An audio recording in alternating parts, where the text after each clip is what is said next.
সারাদিনের খবর নিয়ে আমাদের নিয়মিত আয়োজন আজ সারাদিন, সঙ্গে আছে ইমদাদুল হক।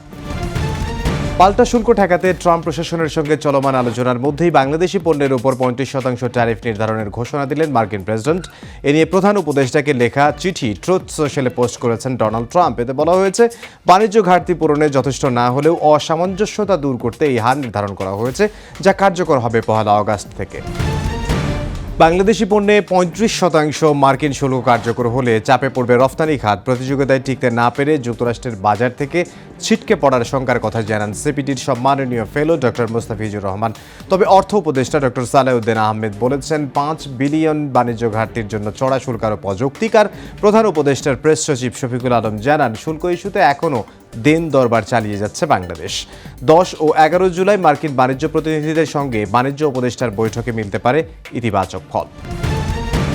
ভারতের আগ্রাসনের বিরুদ্ধে শহীদ আবরার ফাহাদের দেখানো বাংলাদেশপন্থী পথে হাঁটছে এনসিপি। কুষ্টিয়ার কুমারখালীতে বুয়েট শিক্ষার্থীর কবর জিয়ারত শেষে কথা বলেন দলটির আহ্বায়ক নাহিদ ইসলাম। বলেন, দিল্লি না ঢাকা স্লোগান আবরারের দেখানো পথ থেকেই এসেছে। পরে শহীদ পরিবারের সঙ্গে কুশল বিনিময় করেন দলটির নেতারা। এ সময় অন্যান্যদের মধ্যে উপস্থিত ছিলেন এনসিপি নেতা হাসনাত আব্দুল্লাহ ও সার্জিস আলম। সামাজিক যোগাযোগ মাধ্যমে পরিকল্পিতভাবে বিএনপির নামে অপপ্রচার চালানো হচ্ছে বলে অভিযোগ করেছেন বিএনপির সিনিয়র যুগ্ম মহাসচিব রুহুল কবির রিজভী। রাজধানীর নয়াপল্টনে বিএনপির কেন্দ্রীয় কার্যালয়ে জরুরি সংবাদ সম্মেলনে এই কথা বলেন তিনি। প্রশাসনিক স্থবিরতার কারণে মব কালচার বেড়েছে মন্তব্য করে রিজভী বলেন, আইন শৃঙ্খলা বাহিনীর নির্বিকার আচরণের কারণে জনগণ নিরাপত্তা সংকটে ভুগছে। বিএনপির পক্ষ থেকে দুষ্কৃতিকারীদের বিরুদ্ধে ব্যবস্থা নেওয়ার অনুরোধ করা হচ্ছে দাবি করে তিনি বলেন, আওয়ামী লীগের আন্ডারগ্রাউন্ড কর্মকাণ্ড সামাজিক স্থিতিশীলতা নষ্ট করছে। এ সময় পুলিশের পোশাক পরে কর্মী সভায় বক্তব্য রাখার সমালোচনা করেন রুহুল কবির রিজভী।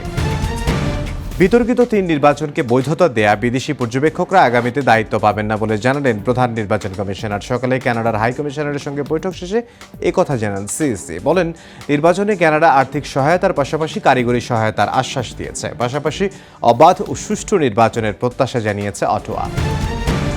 তত্ত্বাবধায়ক সরকার ব্যবস্থা বিলুপ্ত করা, সংবিধানের 15 সংশোধনীর অংশ বাতিল ও যে কোনো সংশোধনী আনতে গণভোটের বিধান পুনর্জীবিত করে হাইকোর্টের পূর্ণাঙ্গ রায় প্রকাশ করা হয়েছে।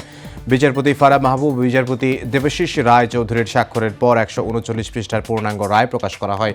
এর আগে গত বছরের 17 ডিসেম্বর বহুল আলোচিত তত্ত্বাবধায়ক সরকার ব্যবস্থা বাতিল সহ সংবিধানের 15 সংশোধনীতে আনা কয়েকটি বিষয় অবৈধ ঘোষণা করে রায় দেন হাইকোর্ট। একই সঙ্গে সংবিধানে গণভোটের বিধান ফিরিয়ে আনেন আদালত। রায়ের পর্যবেক্ষণে আদালত বলেন, গণতন্ত্র সংবিধানের মৌলিক কাঠামোর অংশ। এটি বিকশিত হয় অবাধ, সুষ্ঠু, নিরপেক্ষ এবং প্রভাবমুক্ত নির্বাচনের মধ্য দিয়ে। বিগত 3টি সংসদ নির্বাচনে জনগণের ইচ্ছার প্রতিফলন হয়নি।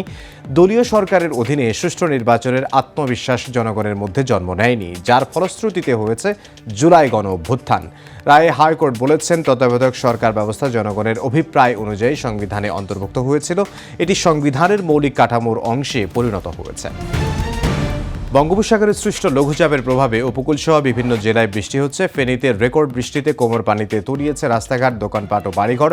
পটুয়াখালীতে নিচু এলাকায় জলাবদ্ধতায় ভোগান্তি চরমে। আবহাওয়া অফিস বলছে, আরও 2 দিন অব্যাহত থাকতে পারে বৃষ্টি।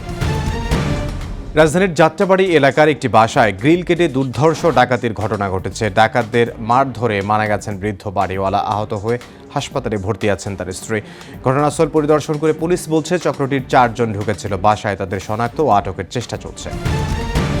যুক্তরাষ্ট্রের টেক্সাসে 1 শতকের ভয়াবহ বন্যায় মৃতের সংখ্যা বেড়ে দাঁড়িয়েছে 91 জনে। নদীর পানি বেড়ে মুহূর্তে গ্রাস করে নেয় ক্যাম্প, পার্ক, মানুষের জীবন।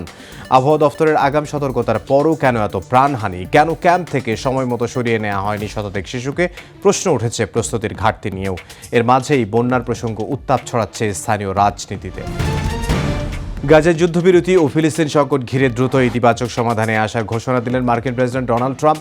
6 মাসের ব্যবধানে তৃতীয়বারের মতো ইসরায়েলের প্রধানমন্ত্রী বিনিয়ামিন নেতানিয়াহুর সঙ্গে বৈঠকে কথা জানান তিনি।